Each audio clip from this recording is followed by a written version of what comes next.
daawwattoota keenyaa oolmaa bultiin isin nagaa oduu qabannee dhiyaannee jirra. Anusmaan kumeetiin magaalaawwan godina Shawaa Lixaa hedduu keessatti duulli gabaa lagannaa guyyoota afuriif bifa adda ta'een geggeeffamaa jira. Jiraataan magaalaa Gincii akka himanitti mootummaan wayyaanee hatattamatti mormii uummataa kanaaf fala kennuu dhabnaan rakkoon jabaan dhalachuu akka noollee dubbatan dabalata qabna. Godina Shawaa Lixaatti magaalaawwan akka Amboo, Gincii, Gaalessaa, Olonkamii fi kanneen biroo ammas guyyoota afuriif mormii keessummeessaa jiru.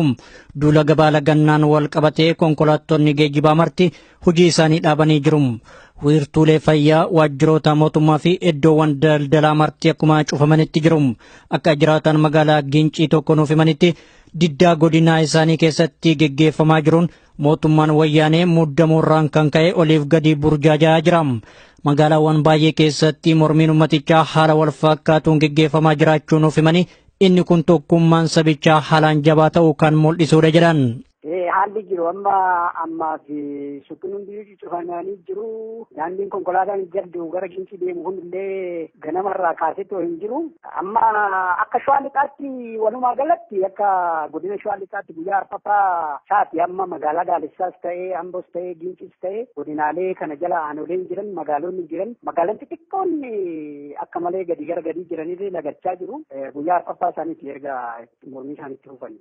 Roga maraan mormiin kun magaalaalee hedduu keessatti itti fufaa jiraachuu nuuf himanii haga mirgi keenyan kabajamnetti diddaan sabichaa hin dhaabbatu jedhan. Rakkoon kun amma akka godina Shawaa Lixaatti Adaa Bargaa yookaan Meettaa Roobidha. Naannoo Gaalessaati, Ginciidha, magaalaa Ambooti, Qurincinniidha, Olonkomii yookaan immoo aanaa nama citte Ejersa Lafoo kan jedhamtu, achuma jalatti magaalaa Sanbatee kan jedhamtu yookaan Naccoo kan jedhamtu. Godina Shawaa Lixaa keessatti amma hundi isaaniitiyyuu bakka gabaa kana lagannaa cimanii itti jiru coobiidhaaf yoo naannoo darbiteetuma taatedha. Malee haalli jiru baay'ee bareeda. Daandiin konkolaataa magaalaa Gincii fi Jalduu jidduu jiru mormii uummatichaan addaan kutameera. Daandii cufame gubbaa immoo dargaggoonni Oromoo sirbaa warraaqsaa sirbuu fi akkasumas dhaadannoo gidiraannorraa dhaabbatu malee gibira hin kafallu kan jedhu dhageessisaa jiran. Kana malees biyya abbaa keenyaa irratti qaamni gibira nu gaafatu jiraatuun qabu hoogganoonni keenya mana hidhaatii bahuu qabu kan jedhuu fi mootummaan wayyaanee nurraa ka'uu qabaan dhaadannoo isaaniiti jedhan. Sababa konkolaattonni geejjibaa imala isaanii dhiisaniif hawaasichi rakkatu gaafii jedhuuf namni kun yoo deebisan gibira humnaa olii kafallee miidhamuu irra daldala keenya dhaabutu irra nuuf wayya jedhan.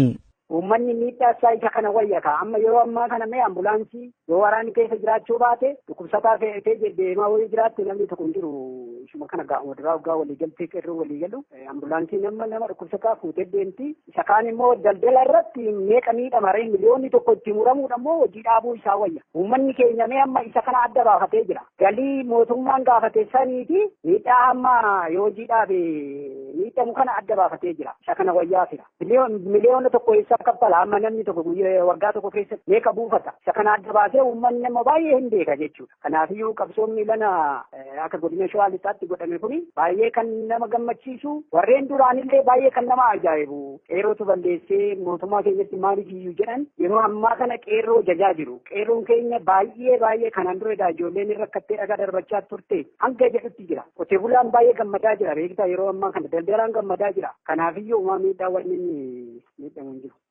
Mormiin uummataa haala dinqisiisaa ta'een wayita geggeeffamaa jiru kanatti mootummaan wayyaanee fala itti kennuu dhiisee reebicha geggeessuutti fuullifateera. Rakkoon kun bal'inaan magaalaalee Gincii fi Gaalessaa irratti kan xiyyeeffateera. Ta'us garuu ummatichi sodaa wayyaaneetiif mormii isaarraa duubatti hin deebi'u jedhan. Homaa reebichaa fi hidhuudhaan alaa gara mootummaatti wanni amma ammaatti falli itti kennamu hin jiru. Garuu waraana fuudhanii kunoo kalee galgala walii gadi deemanii Gincii reebaa bulanii naannoodhuma Gaalessaallee irra deemanii galgala jeequmsas keessaa baay'ee falmii cimaatu ture. Isuma kanallee reebichaan ala amma ammaatti wanni itti kennamaa jiru hin jiru. Namni kun itti fufuun akka himanitti mootummaan wayyaanee gibira humnaa olii ramaduun miidhaa jabaa geggeessaa jira. Uummannis hin kafallu jechuun diddaa itti fufeera. Gaafilee uummanni gaafataa jiruuf deebiin kallattiidhaan kennamaa hin jiru. Mootummichi ga'umsa biyyattii bulchuun dhabaa jira. Kanaaf haala amma argaa jirru kanaan sabni bilisummaa isaa gonfachuutti dhiyaateera fakkaata jedhan. Egaan akka kiyyatti akka nam tokkotti wanni ani jedhu mootummaan yoo dhuguma mootummaa uummata beeku mootummaa uummataa akkuma ofiin jedhu mootummaa dimokiraatawaa jedhee akkuma waan isaan yoo ta'e daddafee fala itti kennuu qaba. Gibirallee kan bara 2008tiin taarifa kennuufii qaba uummata kanaafin jedha. Yoo kana hin taane ta'e uummanni immoo duubatti hin deebi'u akkanumatti qabsoosaa itti fufeetoo mirga abbaa biyyummaa isaatii fi mirga oromummaa isaa gonfachuu qaban jedha. Qotee bulaan Oromoo obbo Lataa Morkaa jedhaman godina Horroo Guduruu Wallaggaa aanaa Guduruu keessatti reebicha loltoota wayyaaneetiin ajjeefamuun himame. Obbo Lataan guyyaa kaleessaa kora bittinneessaan qabamanii magaalaa Kombolchaa keessatti hidhaman.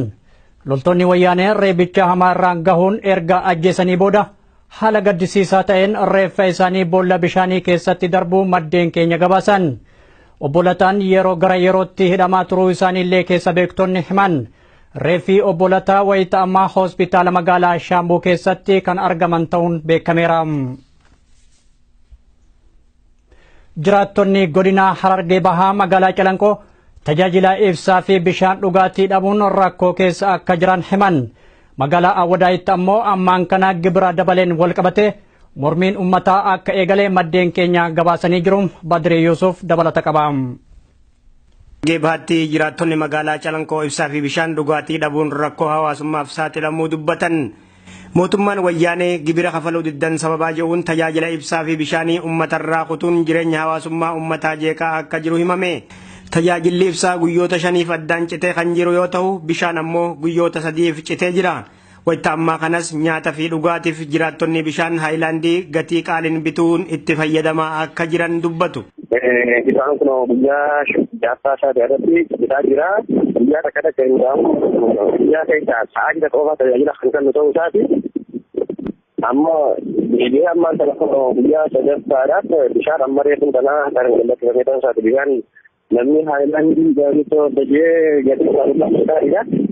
Rakkoon jiru rakkoo mormii malee rakkoon jiraattonni gaafate takka jiru. Gibira maal irratti hojjetanii isaa gaddeebisaa gibira akkuma santiin isaan isaa jedhanii uummanni miira du'uu isaatiin wal qabatee kan isaa jireenya jedha.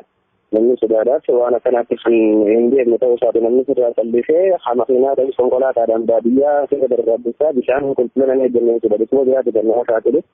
Bifuma wal fakkaatuun achuma godina Harargee Bahaa magaalaa Awwadaay keessatti daballii gibiraan wal qabatee mormiin cimaan akka jiru jiraattonni OMN itti himan. Akka jiraatan Awwadaay nuti dubbifne tokko jedhutti kamisa kaleessaa uummanni walitti dhufuun dhaadannoolee garaagaraa dhageessisaa akka turan dubbata. Dhaadannooleen isaan dhageessisaa turanis Oromiyaan teenya gibira hin kafalluu fi kan kana fakkaatan dhageessisaa fi dhiichisaa turan. Xumura irratti humnoonni mootummaa dhufuun tuuta uummataa kana addaan akka bittinneesse namni kun ni dubbata. Ganamaan kana dura mormiin kaasee yeroo mootummaan taasisee karaa walgeechee gibiran kafalluu gibiran maalii kafalluu mootummaan gaggeeffata hin kunneen akka ta'uu jaanii karaa walgeenyii dhiisisee yeroo sanii dhaabbatee malaalii jira jedhanii barnee isaa walitti heddummaatanii hawaasni isaanii walitti heddummaatan.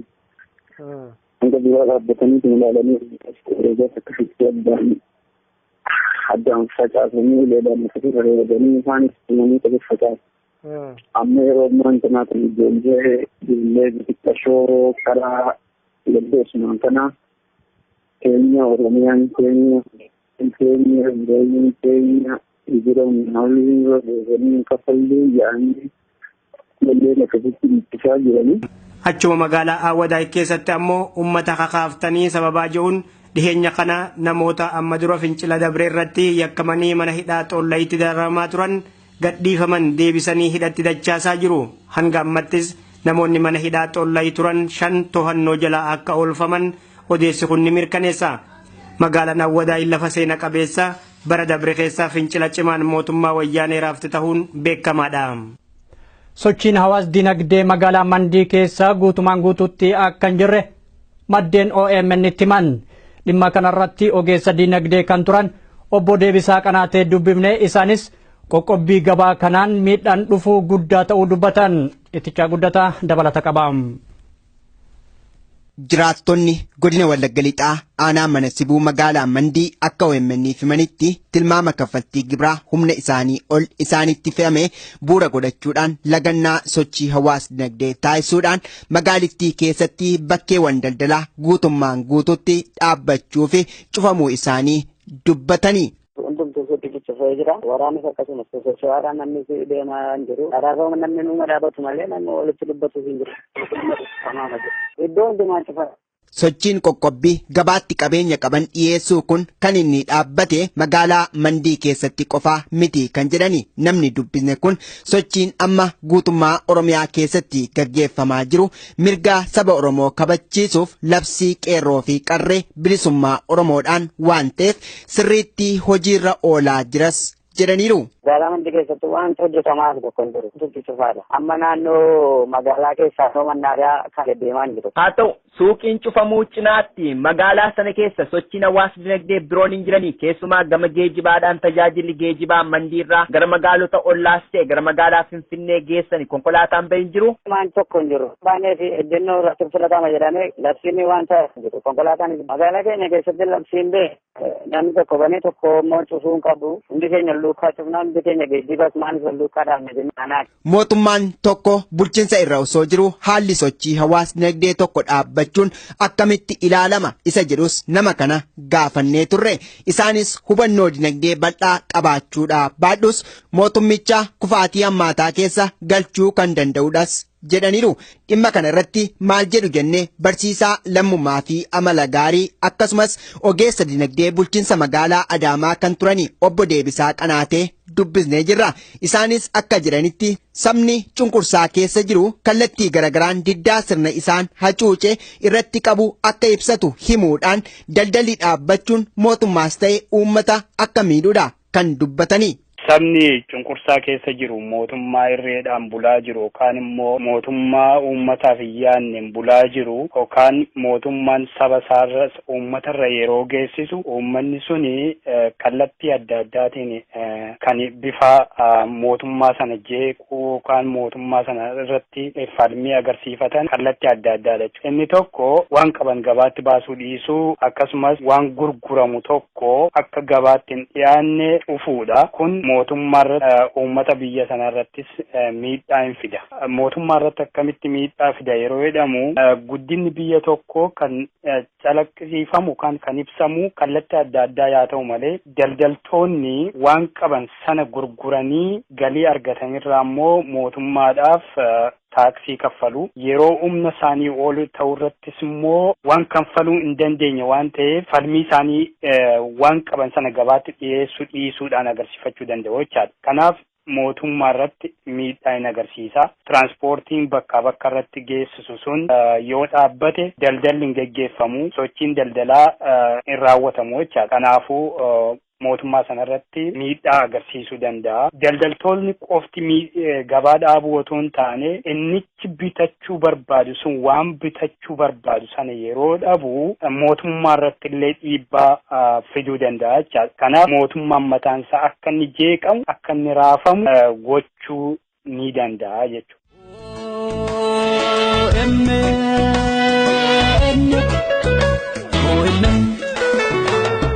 Seenaan deeggaramte hayyuun ijaaramte oomtuu simbukkisu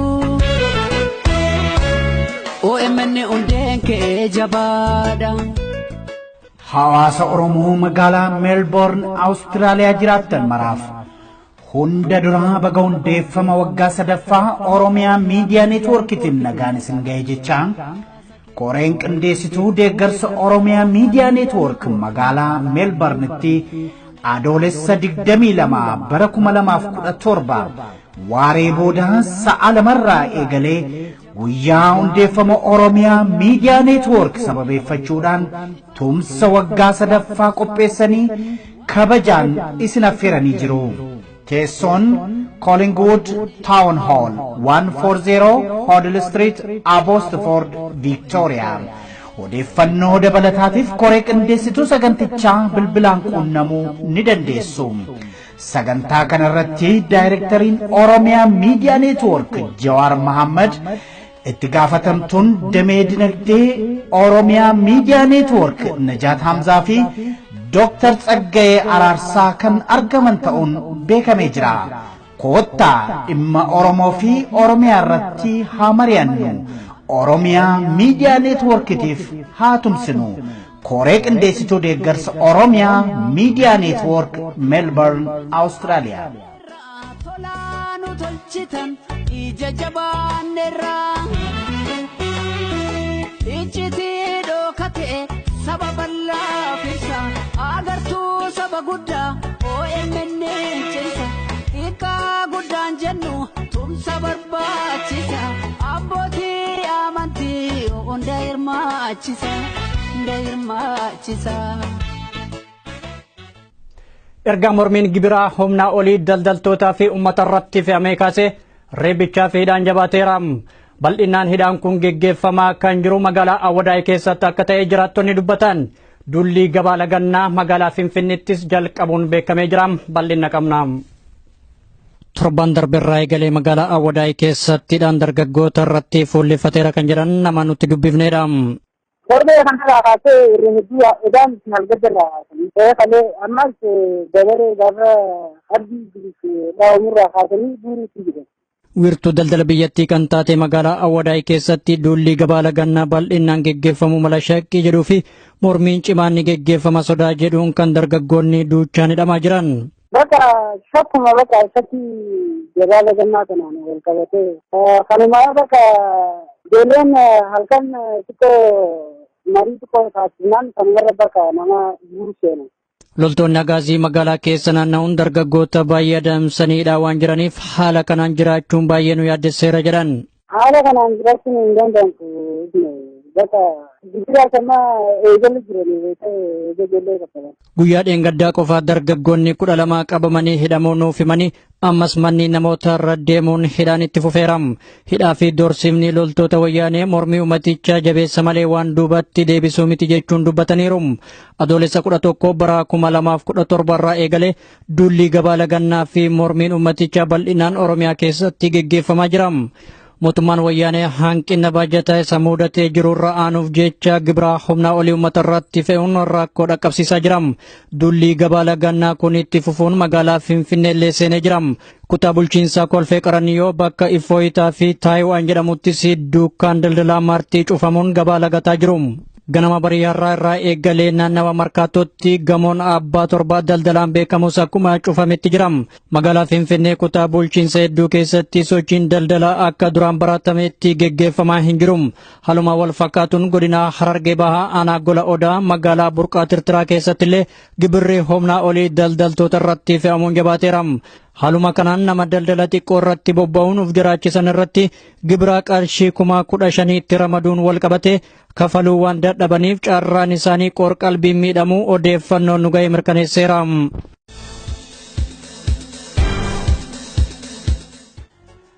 Hawaasa Oromoo magaalaa Perth Western Austraaliyaa jiraattan maraaf hunda duraa baga hundeeffama waggaa sadaffaa Oromiyaa Miidiyaa Neetwoorkitiin nagaan isin ga'e jechaa koreen qindeessituu deeggarsa Oromiyaa Miidiyaa Neetwoork magaalaa Perthtti dilbata adoolessa 23 bara 2017 waaree boodaa sa'a tokkorraa eegalee guyyaa hundeeffama Oromiyaa Miidiyaa Neetwoork sababeeffachuudhaan tumsa waggaa sadaffaa qopheessanii kabajaan isin affeeranii jiru. Teessoon 11 Royal Street, Church Hill, Western Australia 6060. Odeeffannoo dabalataatiif koree qindeessituu sagantichaa bilbila kanneen quunnamuu ni dandeessu. Sagantaa kanarratti Dr. Tsaggayee Araarsaa akkasumas Daayirektariin Oromiyaa Miidiyaa Neetwoork Jawaar Muhammadii fi itti gaafatamtuun damee dinagdee Oromiyaa Miidiyaa Neetwoork Najaat Hamzaa ni argamu. Koottaa haala yeroo irratti haa mari'annu. Oromiyaa Miidiyaa Neetwoork haa deeggaru. Koree qindeessituu deeggarsa Oromiyaa Miidiyaa Neetwoork Perth, Austraaliyaa.